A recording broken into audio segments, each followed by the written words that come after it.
بسم اللہ الرحمن الرحیم۔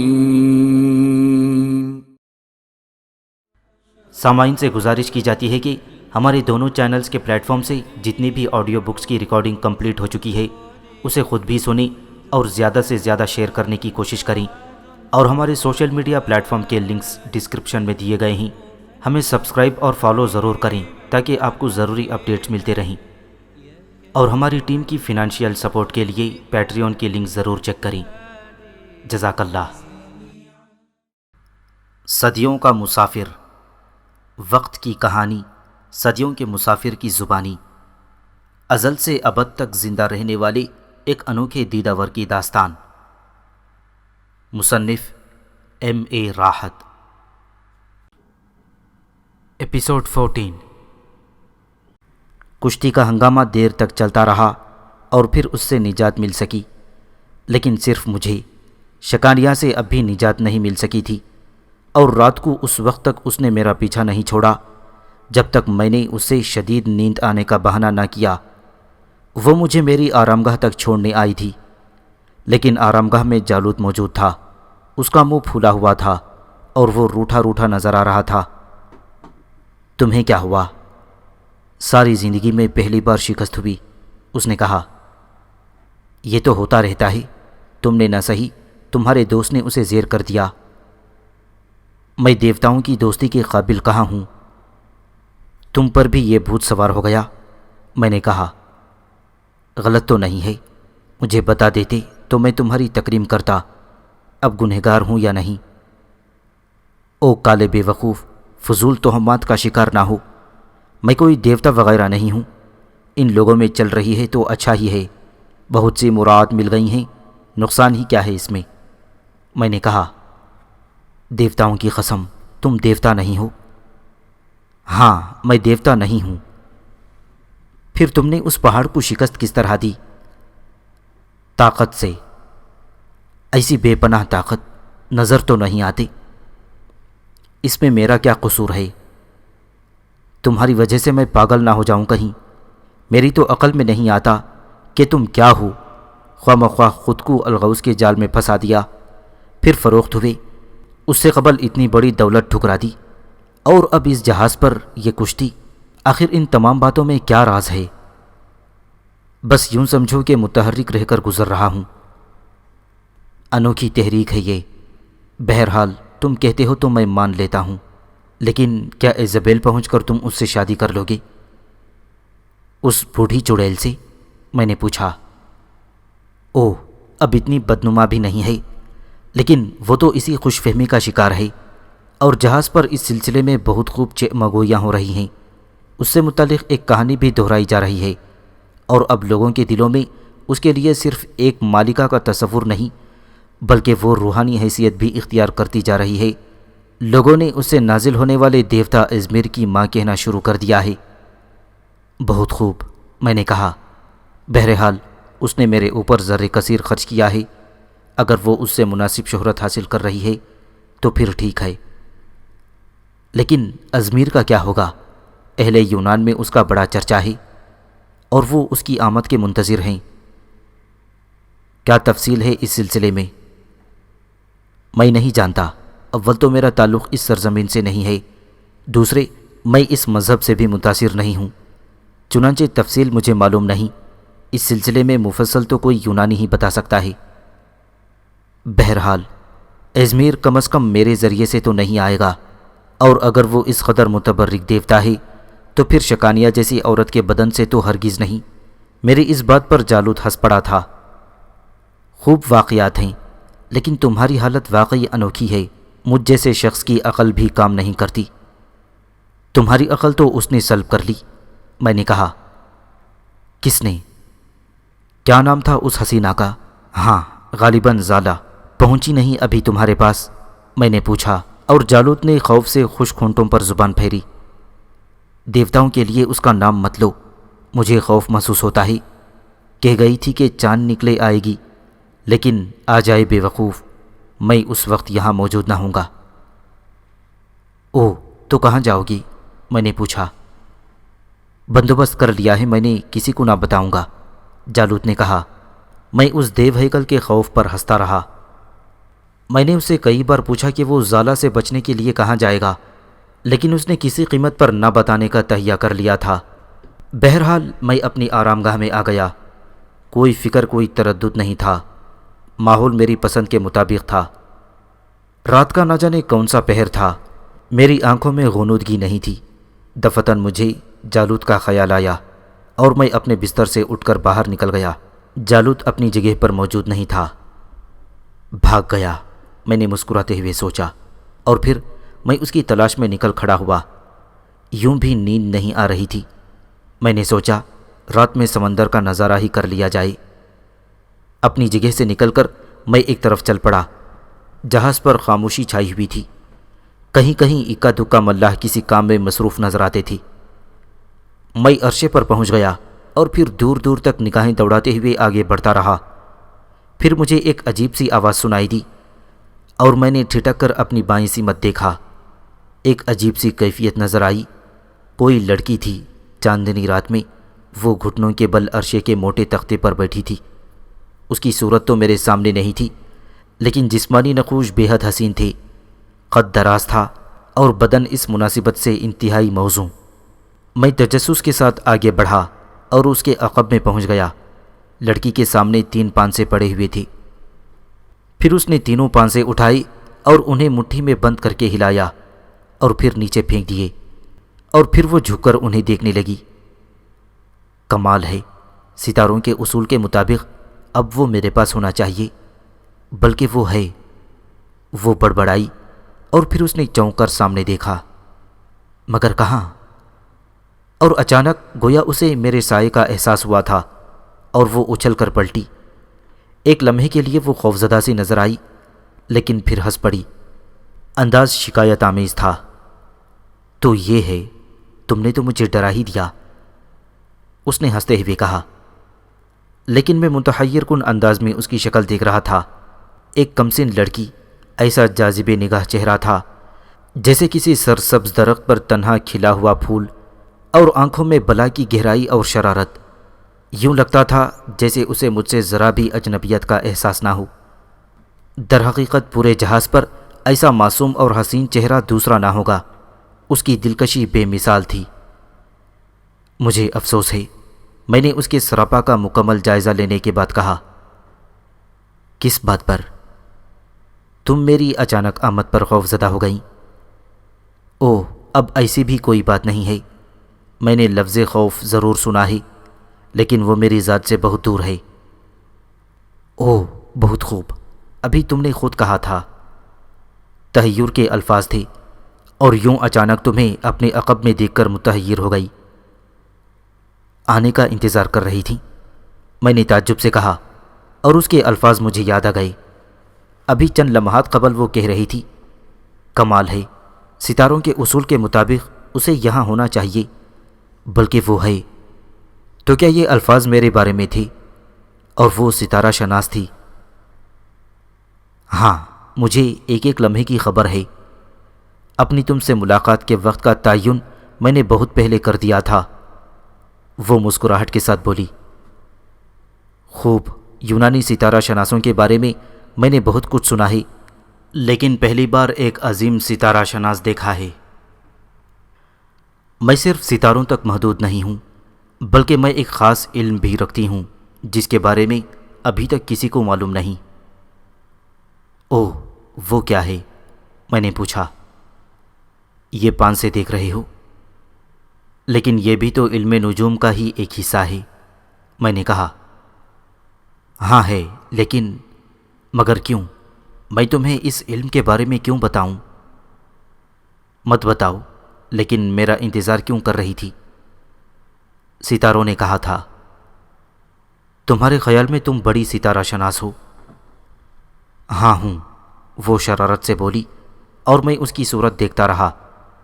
پھر میں نے آسمان کی طرف دیکھا۔ میں اس ستارہ شناس کی حقیقت جاننا چاہتا تھا۔ اور پروفیسر، تم اچھی طرح جانتے ہو کہ میرے دوستوں نے مجھے کبھی مایوس نہیں کیا۔ میں نے اپنے دوستوں کو تلاش کر کے اس کی شکایت کی، اور وہ مسکرا پڑے۔ لعیشہ ہے اس کا نام، شکانیہ کی وہ سوتیلی بیٹی ہے۔ جس کی ماں کو اس نے زہر دے کر ہلاک کر دیا تھا۔ اوہ، میں نے حیرت سے آنکھیں پھاڑ دیں۔ علم و فن میں کس حد تک ہے؟ میں نے پوچھا۔ اپنی عمر سے 1000 سال آگے اس کے سازشی ذہن میں ایک خوفناک سازش پروان چڑھ رہی ہے اور وہ تمہیں اس کا شریک کار بنانا چاہتی ہے، ستاروں نے مجھے کہا۔ اے تم کہاں کھو گئے؟ اس نے مجھے ٹوک دیا۔ میں نے ایک طویل سانس لے کر اس کی طرف دیکھا۔ میں سوچ رہا تھا کہ تم خود مجھے اپنے بارے میں بتاؤ، اور اگر نہ بتاؤں تو تم دیوتا ہو، مجھے بد دعا دو گے اور میں مصیبت کا شکار ہو جاؤں گی کیوں؟ نہیں لائشہ، ایسا کوئی خیال میرے ذہن میں نہیں تھا۔ میں نے اپنے ترکش کے تیر آزمائے۔ ارے تم میرا نام کیسے جان گئے؟ اوہ، میرا خیال ہے کسی نے میرے بارے میں اطلاع دے دی ہے۔ کون دیتا؟ تم جانتی ہو شکانیہ تو کبھی تمہارا تذکرہ نہیں کرے گی کیونکہ وہ تم سے نفرت کرتی ہے۔ دوسرے لوگوں کو بھی تو اس کی اجازت نہیں ہے۔ مجھے بتاؤ تمہیں کس نے میرے بارے میں بتایا؟ وہ تعجب سے بولی۔ تمہاری شخصیت اتنی ہلکی تو نہیں لائشہ کہ لوگ منع کرنے کے باوجود تمہارے تذکرے کر دیا کریں۔ میں خود بھی اسی لیے حیران ہوں۔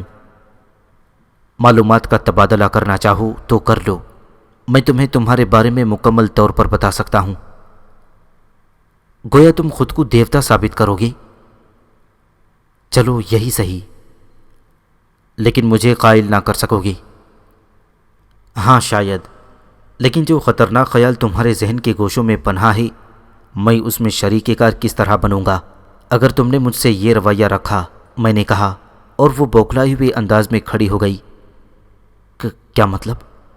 میں اس گہری سازش کا تذکرہ کر رہا تھا جو تمہارے ذہن میں پروان چڑھ رہا ہے۔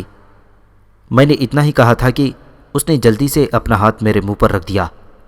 اس کی آنکھیں خوف سے پھٹی کی پھٹی رہ گئی تھیں۔ یہ راز کسی اور کو بھی معلوم ہے؟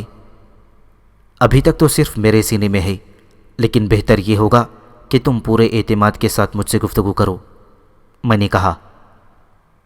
مگر میرا علم جھوٹا نہیں ہے، تم آسمانی باشندے نہیں ہو، تم عجیب و غریب قوتوں کے مالک ضرور ہو، لیکن تمہاری قوتیں زمین تک محدود ہیں۔ میں تو سرے سے ہی دیوتائیت کو نہیں مانتی، میں اس جنون سے الگ ہوں۔ میں بھی خود کو دیوتا نہیں کہتا، اب دوسرے لوگ کہتے ہیں، اور تمہاری ماں اس کے لیے اصرار کرے تو میں کیا کر سکتا ہوں؟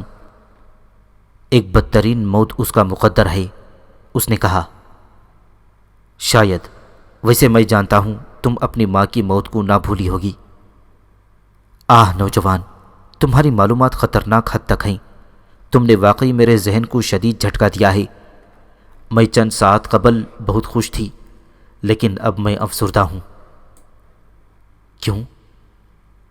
میں قیامت تک نہیں سوچ سکتی تھی کہ روئے زمین کا کوئی شخص بھی میرے ذہن کی گہرائیوں میں جھانک سکتا ہے۔ مجھے بتاؤ یہ راز تمہیں کیسے معلوم ہوا؟ ستارے میرے بھی دوست ہیں، لیکن ستاروں کی چال سے میں نے اپنی تقدیر نکال لی ہے۔ اب ان کے پاس میری تفصیل موجود نہیں ہے، جس طرح تم نے کہا تمہارے بارے میں وہ وضاحت نہیں کرتے۔ ان باتوں کو چھوڑو لائشہ، تم خود بھی جانتی ہو کہ تم نے مجھے کیوں اپنا شریک کار متعین کیا ہے۔ اوہ، تم نے مجھے خوف زدہ کر دیا ہے، اب تو مجھے بہت کچھ سوچنا پڑے گا، وہ پیشانی مسلتی ہوئی بولی۔ جس طرح تم پسند کرو، اگر میری یہاں موجودگی بہت ناگوار گزر رہی ہے تو میں واپس چلا جاؤں گا۔ نہیں اکیاس، آؤ یہاں کھڑے ہو جاؤ۔ دراصل میں تم پر اپنی شخصیت کی ساکھ بٹھانا چاہتی ہوں، لیکن تم نے مجھے زیر کر کے رکھ دیا ہے۔ وہ دوستانہ فضا میں گفتگو کریں۔ مجھے تمہاری پیشکش منظور ہے۔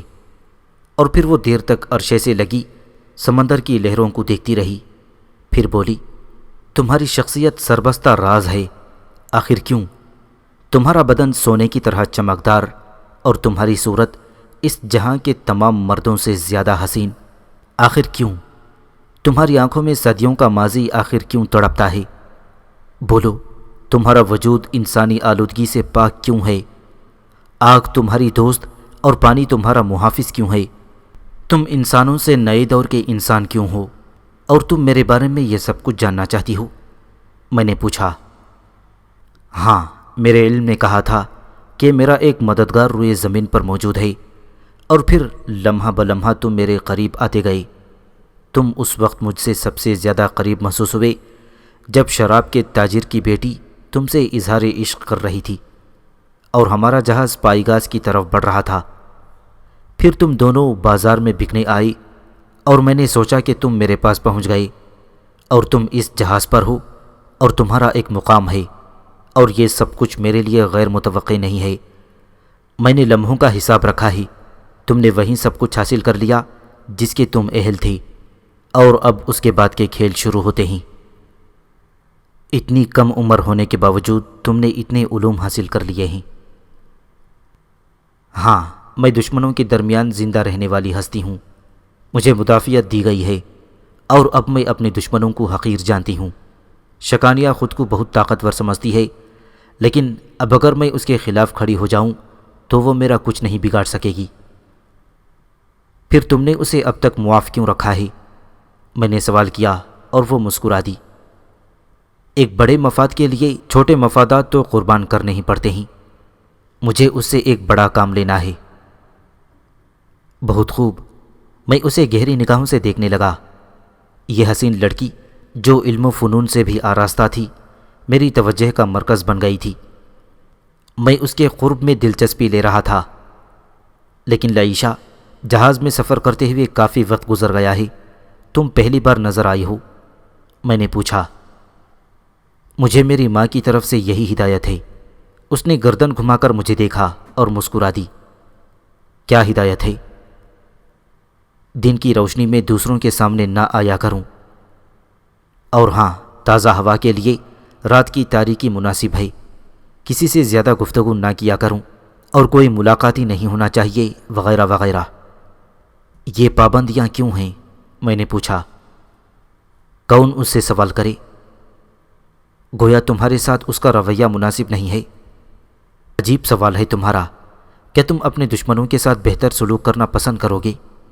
اس نے پوچھا۔ لیکن اگر وہ تمہیں دشمن سمجھتی ہے تو تمہارے والدین کی طرح اس نے تمہیں بھی ہلاک کیوں نہیں کر دیا؟ اس لیے کہ وہ اس پر قادر نہیں تھی، لائشہ نے جواب دیا، اور میں گہری سانس لے کر اس پراسرار لڑکی کو دیکھنے لگا جو ابھی تک میری سمجھ میں نہیں آئی تھی۔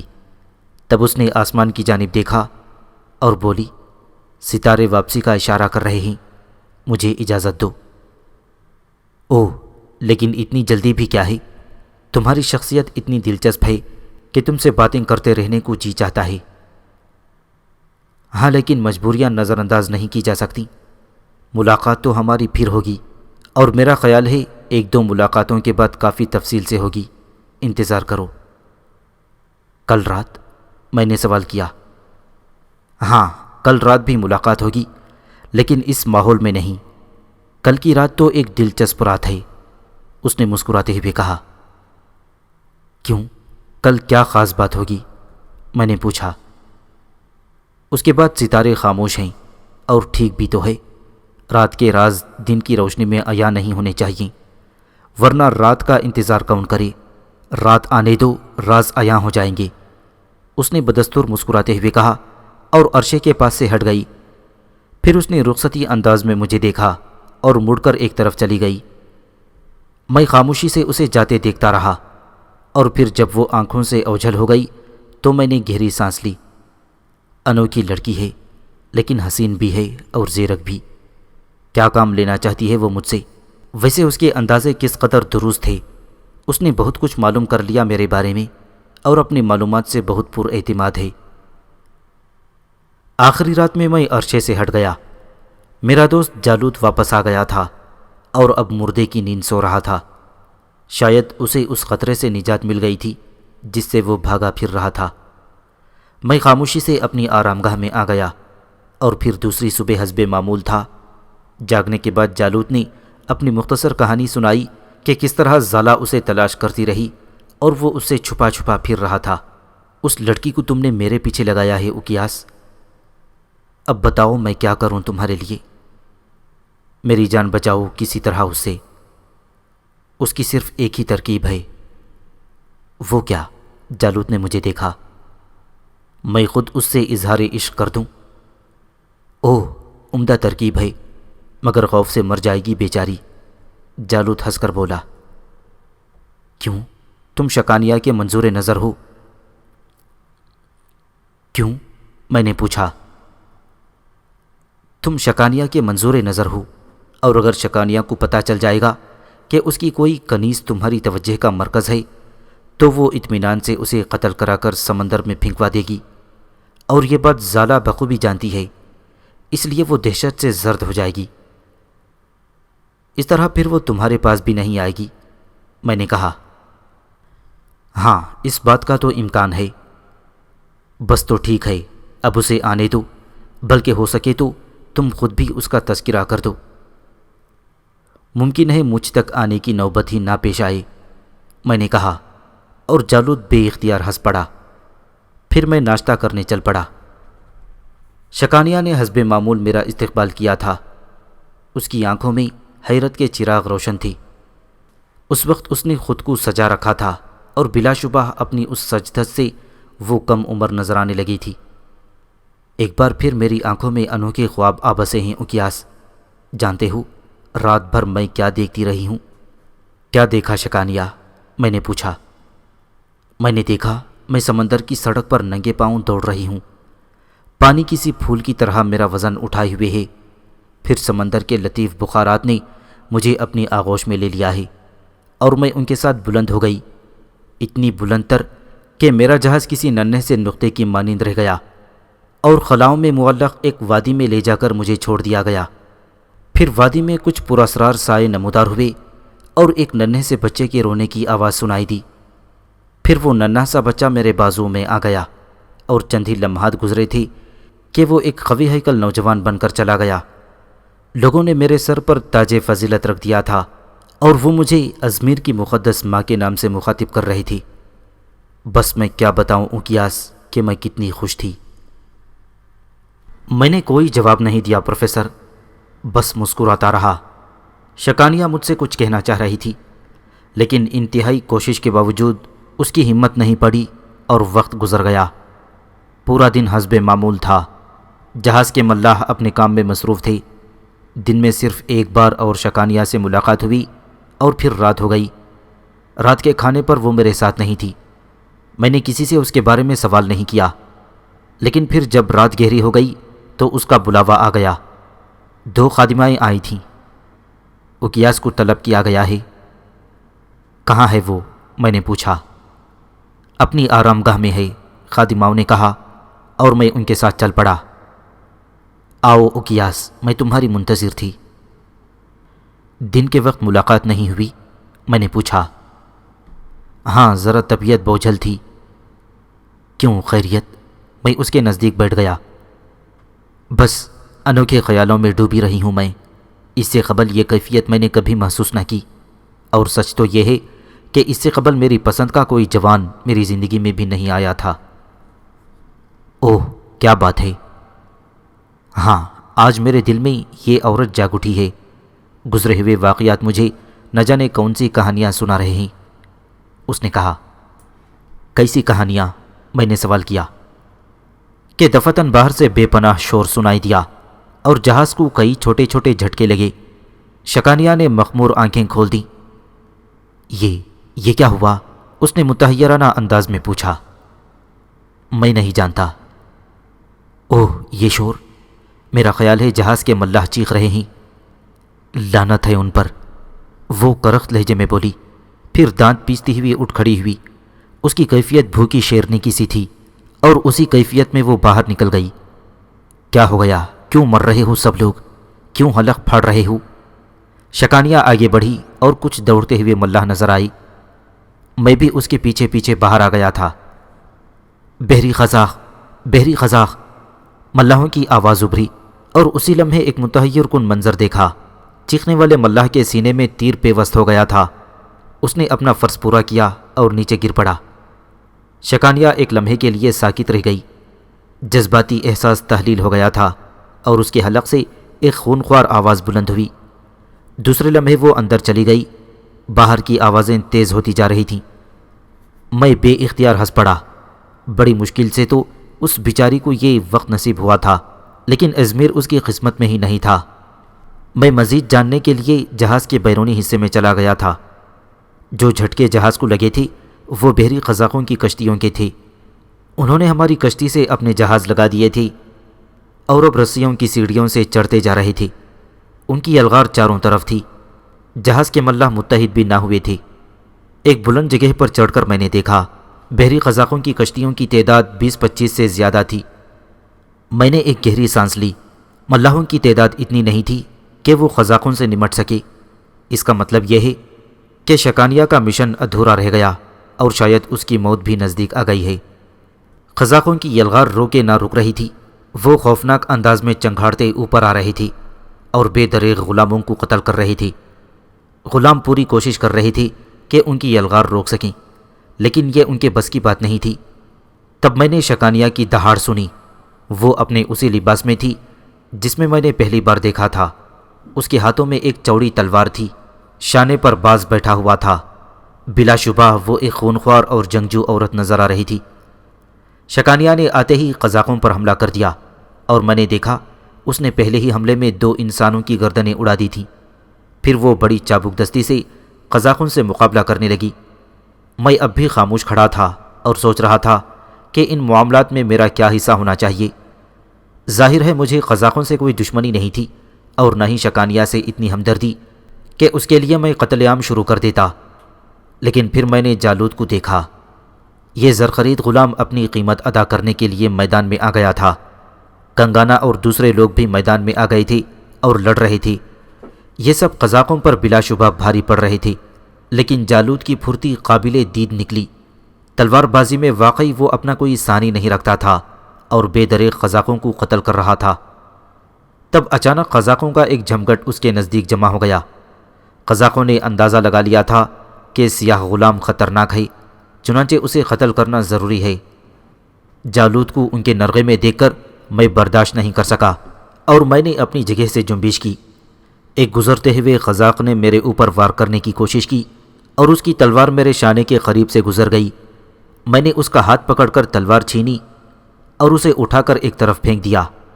پھر میں جالوت کے پاس پہنچ گیا اور اس سے کہنے لگا، کیا محسوس کر رہے ہو جالوت؟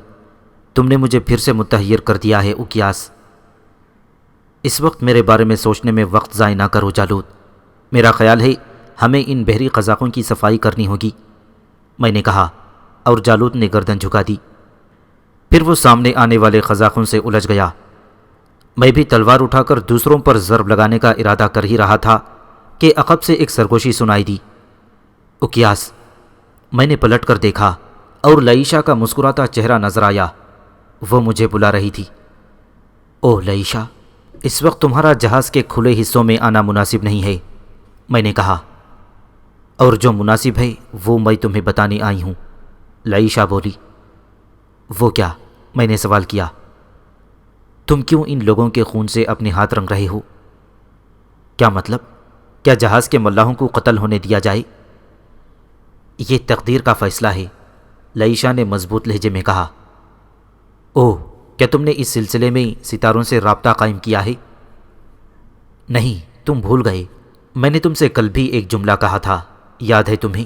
جب تم نے پوچھا تھا کہ کیا کل رات ملاقات ہوگی، لیکن میں نے کہا تھا ہاں ہوگی، لیکن اس ماحول میں نہیں۔ کل کی رات ایک دلچسپ رات ہے، اور میں چونک کر لئیشا کی شکل دیکھنے لگا۔ بلا شبہ اس نے یہ جملے کہے تھے، اور یقیناً ستارہ شناس لڑکی پہلے سے ان حالات سے واقف تھی، اور میں رک گیا۔ تو کیا ہمارا خیال ہے شکانیہ قتل ہو جائے گی؟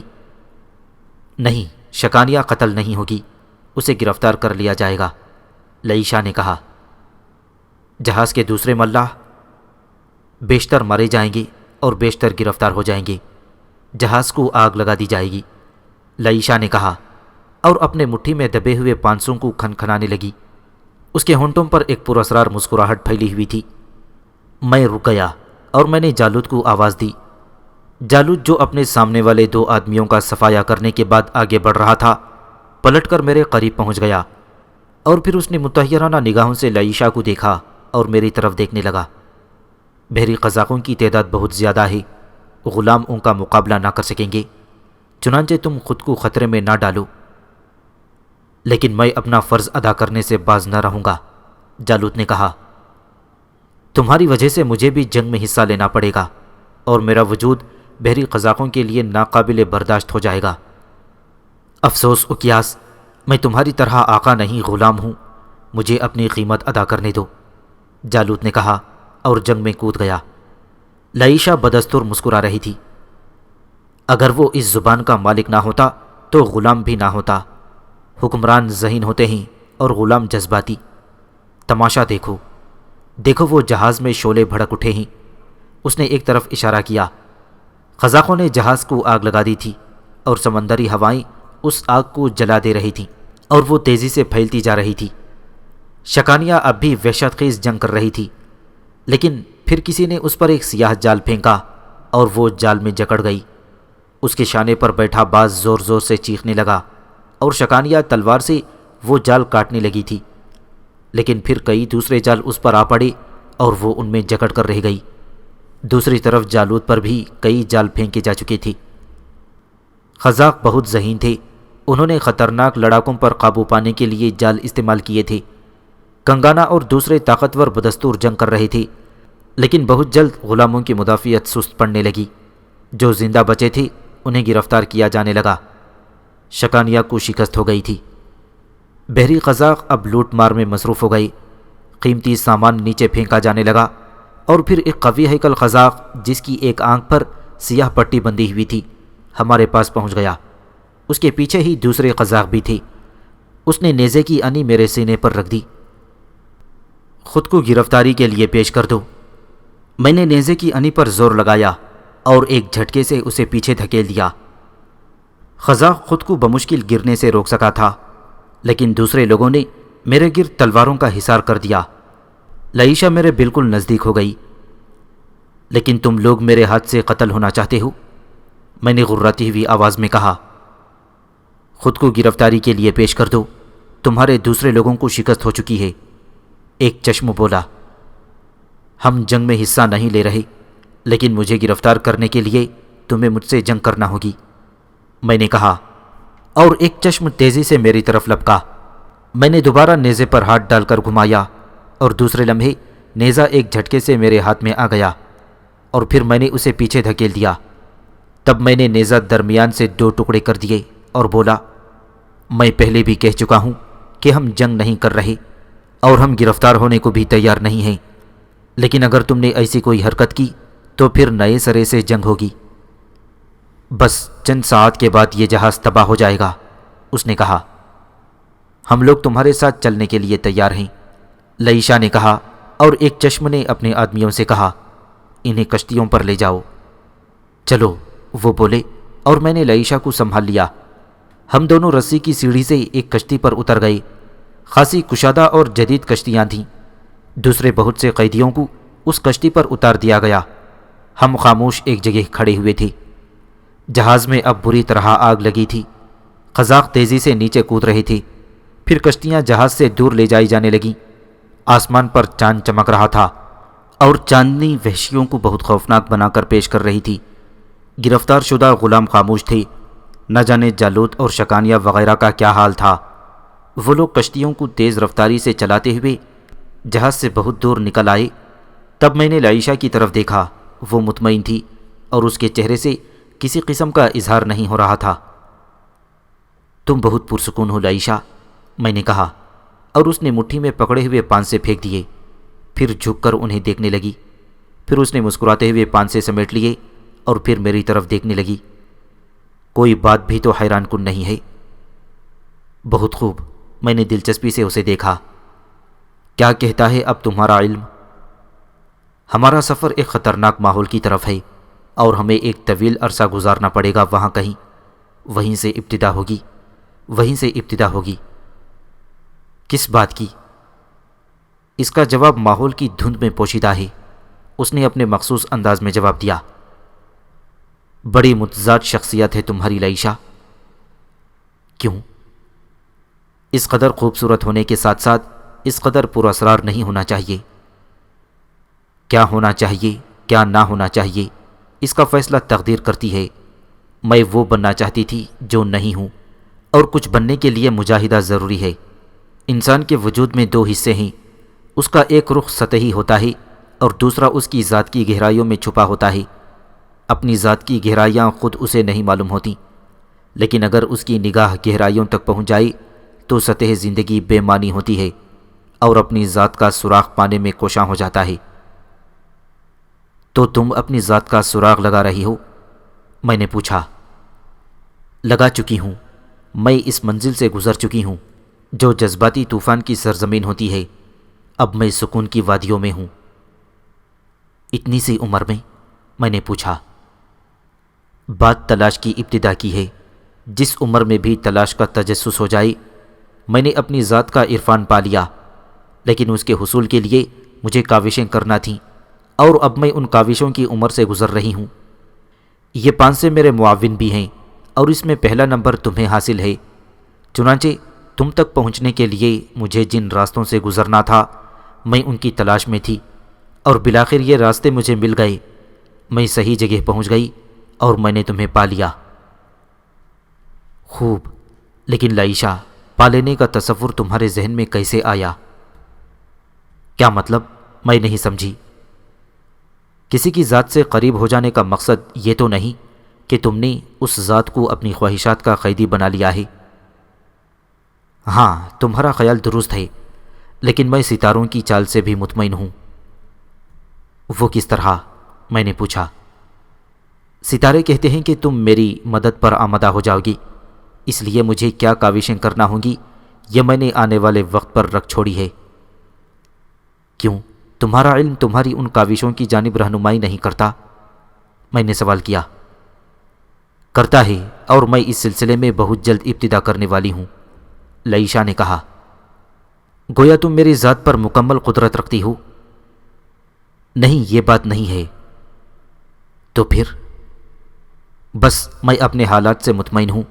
میں یہ جانتی ہوں کہ کسی نہ کسی طرح بالآخر میں تمہیں اپنی امداد کے لیے آمادہ ضرور کر لوں گی، اس نے مسکراتے ہوئے کہا، اور پھر ان 2 بحری قزاقوں کی جانب دیکھنے لگی جو ہماری طرف آ رہے تھے۔ یہ 2 نوجوان تھے اور خاصی اچھی شکل و صورت کے مالک۔ ان کے انداز سے بڑی شان ٹپکتی تھی اور ان کے لباس پر خون کے بڑے بڑے دھبے تھے۔ دونوں ہمارے سامنے آ کر رک گئے۔